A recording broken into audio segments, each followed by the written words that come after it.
दोस्तों, हाल ही में पुलिस ने बाबा बागेश्वर के खिलाफ कुछ बड़े खुलासे किए हैं। जो लोग उन्हें धार्मिक गुरु मानते हैं, अब उनके बारे में सवाल उठा रहे हैं। पुलिस ने बताया कि बाबा के खिलाफ जांच चल रही है और कई लोग उनके बारे में कुछ बहुत ही चौंकाने वाली बातें कर रहे हैं।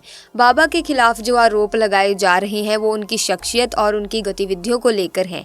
इस पूरे मामले में आगे और भी राज सामने आ सकते हैं जो सभी को चौंका सकते हैं। पुलिस अब इस मामले में पूरी तरह से सख्त हो गई है और जल्द ही और खुलासे किए जा सकते हैं।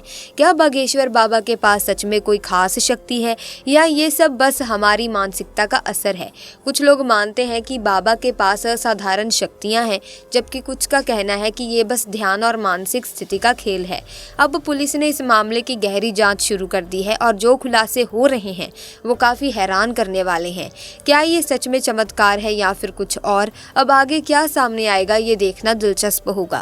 सोशल मीडिया पर बाबा बागेश्वर के कई वीडियो तेजी से वायरल हो रहे हैं और लोग इन्हें अपनी अपनी समझ के हिसाब से अलग अलग तरीके से देख रहे हैं। कुछ लोग बाबा के समर्थन में हैं तो कुछ उनकी आलोचना कर रहे हैं। सोशल मीडिया ने इस मामले को और भी ज्यादा जटिल बना दिया है, जहां हर कोई अपनी अपनी नजर से इस पर राय रख रहा है।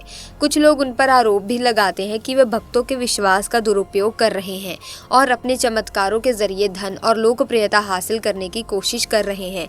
ये विवाद भक्तों और आलोचकों के बीच चर्चा का एक नया विषय बन गया है। बाबा बागेश्वर के विवादों के बावजूद उनकी लोकप्रियता और भक्तों की संख्या में कोई कमी नहीं आई। उनके अनुयायी उन्हें चमत्कारी और मार्गदर्शक मानते हैं और यही कारण है कि उनके प्रति श्रद्धा का ये सैलाब लगातार बढ़ता जा रहा है। पंडित धीरेन्द्र शास्त्री का दावा है कि जो भक्त यहाँ अपनी समस्याओं के समाधान के लिए आता है, उनकी अर्जी सुनकर हर मुश्किल का हल निकल आता है। वे अक्सर दिव्य दरबार लगाते हैं जहाँ लोग अपने दिल की बात बेझिझक रख सकते हैं। यहाँ हर तरह के लोग आते हैं। किसी के लव लाइफ में कठिनाई है तो कोई स्वास्थ्य समस्याओं से जूझ रहा है। कुछ भक्त तो ऐसे भी हैं जिनकी वित्तीय स्थिति यानी कि पैसों की जो स्थिति है वो बेहद ही नाजुक है। ऐसे में लोगों का विश्वास है कि बाबा के पास हर समस्या का एकदम सही समाधान है, चाहे आपकी जिंदगी में कितनी भी बड़ी परेशानी क्यों ना हो। बाबा के आशीर्वाद से सब कुछ संभव हो जाता है। उनके भक्त ये मानते हैं कि बाबा की एक छोटी सी सलाह या आशीर्वाद से उनकी जिंदगी फिर से सही दिशा में चलने लगती है, चाहे वो व्यक्तिगत समस्या हो या पेशेवर। बस एक बार बाबा का नाम ले लीजिए और फिर देखिए कैसे सब कुछ बदलता है। दोस्तों, जैसा कि हमने आपको बताया कि बाबा बागेश्वर के बारे में लोगों की राय बटी हुई है। कई भक्त उनकी चमत्कारी क्षमताओं पर आंखें बंद करके विश्वास रखते हैं, जबकि कुछ लोग उनकी सच्चाई पर सवाल उठाते हैं। उनके दावों की सत्यता हमेशा विवाद का विषय रही है, खासकर जब वे बिना कुछ पूछे ही लोगों की परेशानियों को बता देते हैं और तुरंत समाधान भी प्रस्तुत कर देते हैं। लेकिन क्या ये वास्तव में कोई दैवीय शक्तियाँ हैं या फिर कुछ और? हाल ही में पुलिस ने बाबा बागेश्वर से जुड़े कुछ मामलों की जांच शुरू की है, जिसमें कई सवाल उठ खड़े हुए हैं। पुलिस का कहना है कि उन्हें बाबा के कुछ समर्थकों से शिकायत मिली थी, जिनका आरोप है कि उनकी समस्याओं का हल नहीं हुआ बल्कि और बढ़ गई। इसके अलावा बाबा के चारों ओर कुछ ऐसे लोग भी मौजूद हैं जो अपने निजी स्वार्थों के लिए उनका उपयोग कर रहे हैं। इन सभी घटनाक्रमों ने एक बार फिर बाबा की वास्तविकता पर विचार करने को मजबूर कर दिया है। जब पुलिस ने बाबा के धाम और उनके आसपास के लोगों से बातचीत शुरू की तो कई चौंकाने वाली बातें सामने आई। कुछ लोगों का कहना है कि बाबा के पास आने वाले हर व्यक्ति की जानकारी पहले से ही मौजूद होती है। उनके पास एक सुव्यवस्थित टीम है जो हर आगंतुक के बारे में पूरी जानकारी इकट्ठा करती है और फिर बाबा उस जानकारी को एक चमत्कारी अंदाज में प्रस्तुत करते हैं। यही कारण है कि लोग मानते हैं कि बाबा को सब कुछ पहले से पता होता है। हालांकि पुलिस की जांच जारी है, लेकिन बाबा के भक्तों का विश्वास उन्हें प्रभावित नहीं कर पाया है। भक्तों का कहना है कि बाबा बागेश्वर के पास दैवीय शक्तियां हैं और पुलिस की जांच उनके चमत्कारों की सत्यता को नहीं परख सकती। उनका विश्वास है कि बाबा के पास भगवान का आशीर्वाद है और जो लोग उन पर संदेह करते हैं, शक करते हैं, वे वास्तव में सच्चाई को समझ ही नहीं पा रहे हैं। अब सवाल ये उठता है कि भक्तों का बाबा पर इतना गहरा विश्वास कैसे बना हुआ है। इसके लिए हमें बाबा के चमत्कारों और उनके प्रक्रिया को समझना होगा। आखिर उस धाम में ऐसा क्या होता है? बाबा ऐसी कौन सी विशेषताएं रखते हैं कि लोग ये मानने को तैयार ही नहीं है कि वो किसी धोखे का हिस्सा है। ये जानने के लिए हमें उनके द्वारा किए गए अनुभवों और उनके प्रभावों को गहराई से समझना होगा, गहराई में जाना होगा। ये एक अद्भुत स्थान है दोस्तों, जिसने लोगों के विश्वास को गहराई से प्रभावित किया।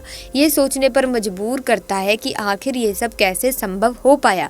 जब हम बागेश्वर धाम के महाराज धीरेंद्र शास्त्री से पूछते हैं तो उनका कहना है कि ये सब कुछ बालाजी महाराज और उनके दादाजी की कृपा से संभव हो पाया है। हालांकि वे खुद को कुछ खास नहीं मानते, उनके भक्तों का मानना है कि ये सब धीरेंद्र शास्त्री की मेहनत का परिणाम है। महज 12 साल की उम्र में जब अधिकांश बच्चे अपने घरों को भी ठीक से नहीं पहचान पाते, घर का पता तक नहीं बता पाते, उन्होंने दिन रात हनुमान चालीसा का पाठ किया। मान्यता है कि बालाजी महाराज और सन्यासी बाबा की कृपा से सब कुछ संभव हो जाता है। बागेश्वर धाम में धीरेंद्र शास्त्री से पहले उनके दादाजी भगवान दास गर्ग दरबार लगाया करते थे। धीरेंद्र शास्त्री ने दादाजी के पास अपना बचपन बिताया और वहीं पर धार्मिक कामों में जुट गए। ऐसे ही दादाजी के आशीर्वाद से धीरेंद्र शास्त्री को सिद्धि मिली। दोस्तों, आपको बता दें कि बागेश्वर धाम सरकार का जन्म छतरपुर के छोटे से गांव गड़ा में हुआ था। उनका जन्म एक गरीब ब्राह्मण परिवार में हुआ था। हालांकि गरीबी में अपना बचपन गुजारने के बावजूद आज धीरेंद्र कृष्ण स्वामी बड़े बड़े अरबपतियों को अपने दरबार में झुकाने की ताकत रखते हैं। सालों की तपस्या के बाद धीरेंद्र कृष्ण स्वामी को ऐसी शक्तियां मिली कि आज ये बिना किसी को जाने उनकी परेशानियों को समझ लेते हैं। बाबा ये भी जान लेते हैं कि आप सच बोल रहे हैं या नहीं। इनके द्वारा लिखा हर एक शब्द 100% सच्चा होता है और इसका सबसे बड़ा सबूत है कि आज तक कोई भी इन्हें झूठा साबित नहीं कर पाया। बालाजी के इस धाम में हर मंगलवार भक्तों की भीड़ लग जाती है और लोग अपने मुद्दों के लिए बालाजी के दरबार में अपनी अर्जी लगाते हैं। बागेश्वर धाम में पर्ची लगाने की प्रोसेस तो बेहद ईजी है। यहाँ आपको बस एक पर्ची पर अपनी प्रॉब्लम लिखनी होती है, फिर उसे लाल कपड़े में एक नारियल के साथ बांधकर परिसर में रखना होता है। यहाँ आपको लाल, पीले और काले कपड़े में बंधे नारियल मिल जाएंगे। इसके पीछे की वजह यह है कि अगर आपकी अर्जी सामान्य है तो लाल कपड़े में नारियल बांधे, अगर शादी विवाह से जुड़ी अर्जी है तो नारियल को पीले कपड़े में बांधे और अगर अर्जी प्रेत बाधा से जुड़ी है तो नारियल को काले कपड़े में बांधे। इसके साथ ही ये भी कहा जाता है कि अगर आप यहाँ आकर ऐसा नहीं कर सकते तो अपने घर पर ही पूजा स्थल में नारियल के साथ अपनी अर्जी लगा सकते हैं। ऐसा विश्वास है कि घर पर लगी अर्जी भी बालाजी सुन लेते हैं। आचार्य धीरेंद्र शास्त्री बताते हैं कि अगर आपने अर्जी सच्ची श्रद्धा से लगाई है और आपकी अर्जी स्वीकार हुई है तो आपको सपने में लगातार 2 दिन तक बंदर दिखाई देंगे।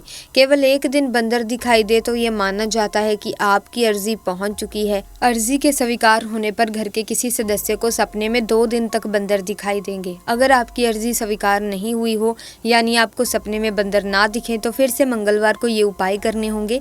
इन उपायों को 2 से 3 मंगलवार तक दोहराने से आपकी अर्जी अवश्य स्वीकार होगी। दोस्तों, बागेश्वर धाम की पहचान यहाँ की धीरेंद्र शास्त्री के कारण ही है। अब तक बाबा बागेश्वर के अनेक भक्त आए हैं जिन्होंने अपनी समस्याओं का समाधान किया है, मगर इस बार बाबा के सामने जांच पड़ताल हो रही है। उम्मीद करते हैं कि सच्चाई जल्दी से जल्दी सबके सामने आएगी और यदि आप भी किसी समस्या से गुजर रहे हैं तो ये भी आप उन्हें अपनी समस्या बताएं और देखें क्या आपके जीवन में कोई चमत्कार होता है या नहीं। आप खुद दोस्तों महसूस करेंगे कि विश्वास और सच्ची श्रद्धा से सबसे बड़ी मुश्किलों को भी हल किया जा सकता है। सो दोस्तों, क्या कहना है आपका कमेंट्स में ज़रूर बताएं। फिलहाल के लिए बस इतना ही। वीडियो को लाइक करें, शेयर करें, चैनल को सब्सक्राइब करें। धन्यवाद।